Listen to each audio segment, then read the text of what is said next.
தாயே தமிழே உன் தாழ் படுகிறேன். சல்லிய சகோதரிகளின் சேவையில் இந்திய மண்ணில் உழைத்து இக்கல்வி ஆண்டில் நூற்றாண்டு விழாவாக கொண்டாடி வீடுநடைபோது இயங்கி வருகிறது.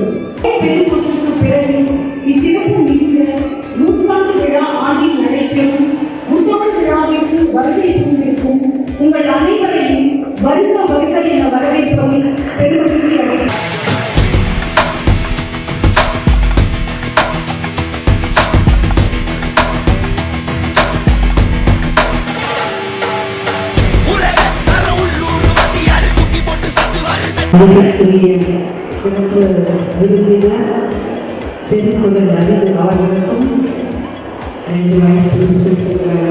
அவர்களுக்கும் அன்புள்ள எக்ஸாமினேஷன் அவர்களுக்கும் அனைத்து துறை தலைவர்களுக்கும் and my special staff members and very beautiful students today.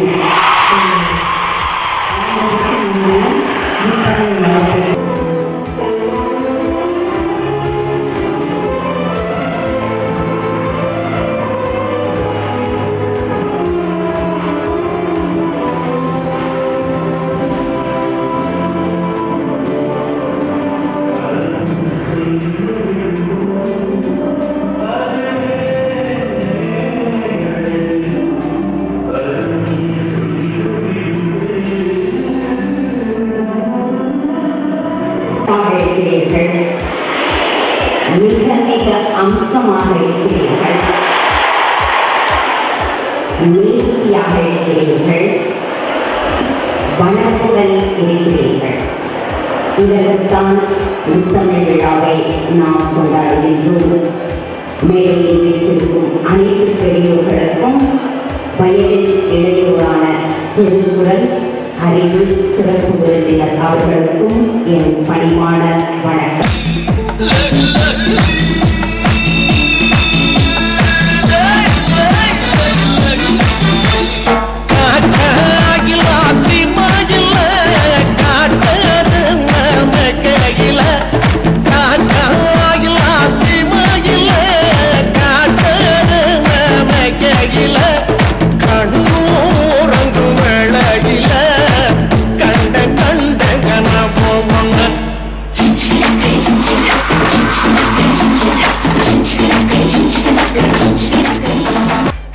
ஆண்டான் அடிமை என்ற போராட்டத்தில் நிகழ்ந்த வெற்றியின் வரலாறு பலராலும் மறைக்கப்பட்டு சிலரால் நினைவு கூறப்படுகின்ற நங்கேலியின் வரலாறு, பெண் விடுதலையின் தொடக்க வரலாறு.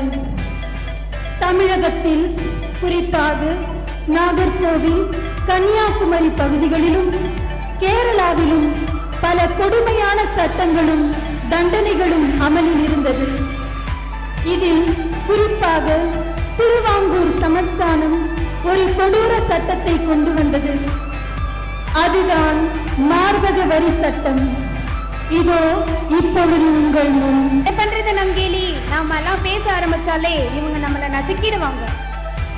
நம்ம எதிர்த்து கேட்கணும். நம்ம எதிர்த்து கேட்டாதான் அவங்களுக்கு புரியும். அவங்க வீட்டு பெண்கள் மட்டும் மார்பை மறைக்கலாம், நம்ம மறைச்சா வடிவத்துக்கு உருவத்துக்கு ஏத்த மாதிரி வரி கேட்பாங்களா?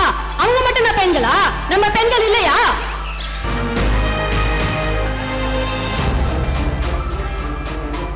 மார்பு இருந்தால் தானே வரி கேட்பாய். நீயே எடுத்து செல்.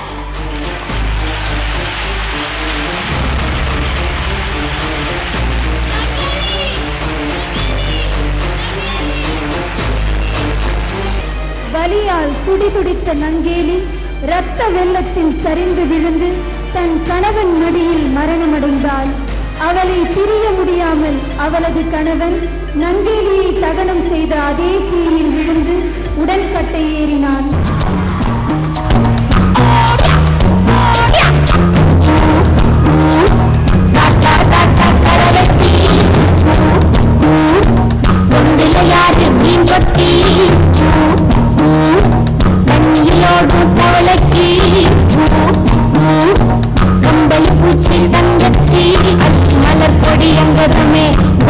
ஒட்டார சுத்தனமே மலர் கொடி முத்தாரமே எங்கூரு முத்தாரமே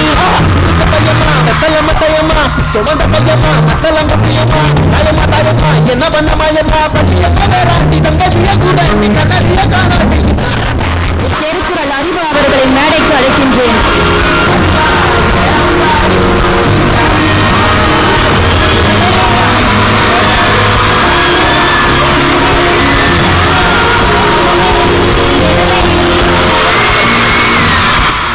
செல்லும் நம் விவசாய பூமியை மீட்டெடுக்க சமூகமே ஒன்றிணைவோம். உங்களஞ்ச பூமி எல்லாம் இப்போ இங்கு சுடுகாடடா.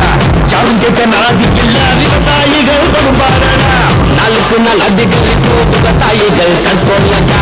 நாட்டுக்கு நம்ம நாட்டின் உண்மையான ஆட்சி வாழ்க்கை ஆட்சி வந்து விவசாயம் காட்சி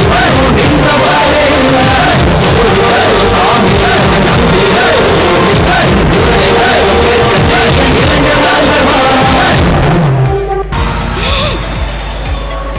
இளங்கோடி போன்ற பெண்ணே, அழுத கண்களுடன் இவன் பார்க்க வந்த காரணம் என்னவோ? உன் பெயர் என்ன? உனக்கு என்ன வேண்டும்? ஆராயாமல் நீதி வழங்கிய மன்னனே, என்னையா யார் என்று கேட்கிறாய்? சொல்கிறேன் கேள். என் பெயர் கண்ணகி.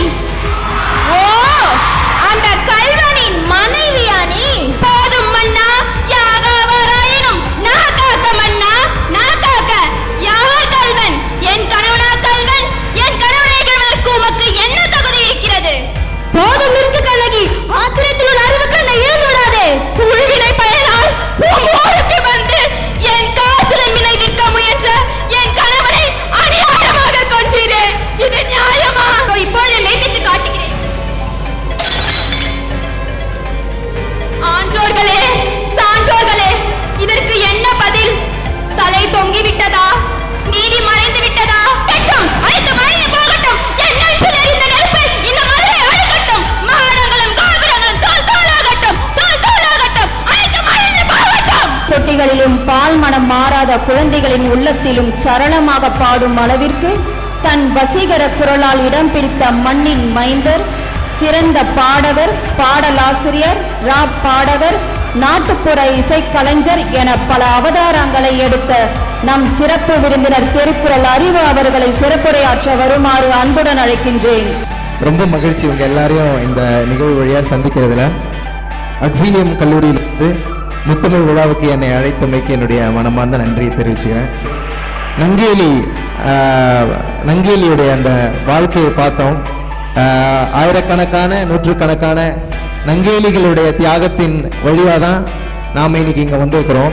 அதுவும் குறிப்பாக ஒரு பையனா எண்ணற்ற என்னுடைய முன்னோர்கள் பெண்களின் தியாகத்தில் தான் நான் இந்த இடத்துல நிற்கிறேன். அந்த வகையில் ஒரு சாதாரண தேயிலை தோட்ட டீ எஸ்டேட்டில் வேலை பார்க்குற ஒரு குடும்பத்திலேருந்து ஒரு அம்மா படிக்க ஆரம்பித்தாங்க. அந்த ஒரு அம்மா படிக்க ஆரம்பித்து அவர்களுடைய பிள்ளைகளை படிக்க வைத்தார்கள். அந்த ஒரு பெண்ணினுடைய கல்வியின் விளைவாக தான் நான் இன்னைக்கு இத்தனை பெண்களுக்கு முன்னாடி நின்று பேசுகிறேன். ஸோ அந்த வகையில் அக்ஸீலியம் கல்லூரி குறிப்பாக பெண் கல்விக்கு முக்கியத்துவம் கொடுத்து 1954 இன்னைக்கு வரைக்கும் இயங்கிக்கிட்டு இருக்கிறாங்க. அப்படி ஒவ்வொருவரும் நாளைய சமூகத்தில் பல அடுத்த தலைமுறைக்கான ஆளுமைகளை உருவாக்க போகிறோம். ஸோ உங்கள் எல்லாரையும் இந்த தருணத்தை சந்திக்கிறது எனக்கு பெரும் மகிழ்ச்சி. முத்தமிழ் விழா அப்படிங்கிறதுனால தமிழுக்கும் எனக்குமான தொடர்பு பற்றின சில விஷயங்களை பகிர்ந்துக்கலாம்னு நினைக்கிறேன். ஆரம்ப காலகட்டம் தமிழ் படிக்கிறது அப்படிங்கிறது ஒரு நியூஸ் பேப்பர் படிக்கிறது, தொடர்ந்து சத்தமாக பேப்பர் வாசிக்கிறது, இந்த மாதிரியான ஒரு நபராக தான் நான் இருந்தேன். எங்கள் அம்மா சூப்பராக, எங்கள் அம்மா தமிழ் டீச்சராக இருந்தாங்க. ஸோ அவங்க அருமையாக தமிழ் கவிதைகள்லாம் வாசிப்பாங்க. அவங்கள பார்த்து தான் நான் கவிதை எழுத தொடங்கினேன், பாடல்கள் எழுத தொடங்கினேன். அவங்க ரொம்ப அற்புதமாக பாடுவாங்க. அவர்களுக்கு கிடைக்காத வாய்ப்பும் அவங்களுக்கு கிடைக்காத அந்த மேடையும் தான் எனக்கு இன்னைக்கு கிடைக்குதுன்னு நினைக்கிறேன். ஸோ தமிழை நம்ம இப்போது அம்மா பேசும்போது சொன்னாங்க, பழமை புதுமை அப்படிங்கிற விஷயத்தை பற்றி தொடர்ந்து பேசிகிட்டே இருக்கோம். மொழி பழமையானது தான், நம்முடைய மொழி பழமையானது தான். ஆனால் நம்முடைய மொழி வழியாக பேசின அந்த உண்மைகள் இருக்குல்ல, அது என்றைக்கும் புதுமையானது. ஆக்சுவலி இப்போது 2000 வருஷத்துக்கு முன்னாடியே நம்முடைய இலக்கியம் பிறப்பு ஊக்கும் எல்லா உயிர்க்கும்னு சொல்லியிருக்கு. இன்னைக்கு வரைக்கும் அதை ப்ரூவ் பண்றதுக்காக நம்ம போராடிக்கிட்டே இருக்கோம். ஒரு மனுஷனுக்கு இன்னொரு மனுஷன் சம்மண்டா அப்படின்னு சொல்றதே இங்க ஒரு பெரிய சண்டையா போயிட்டே இருக்கு தொடர்ந்து. டேய் நானும் நீயும் வேற கிடையாது, எல்லாரும் ஒண்ணுதான்னு சொல்றதே ஒரு வாழ்க்கையா இருக்குங்க. அப்ப எப்ப ஆக்சுவலான வாழ்க்கையை வாழ்வது?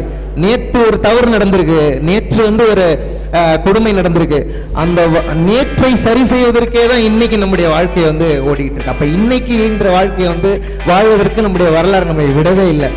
அந்த வகையில் நம்முடைய வரலாறு என்பது அடக்குமுறைக்கு எதிராகவும் இந்த சமூக ஒடுக்குமுறைகளுக்கு எதிராகவும் குரல் கொடுத்த ரெசிஸ்டன்ஸ் உடைய வரலாறு தான். நம்முடைய மொழி பழமையானதாலும் அது பேசிய நெறி என்பது மிகவும் புதுமையானது.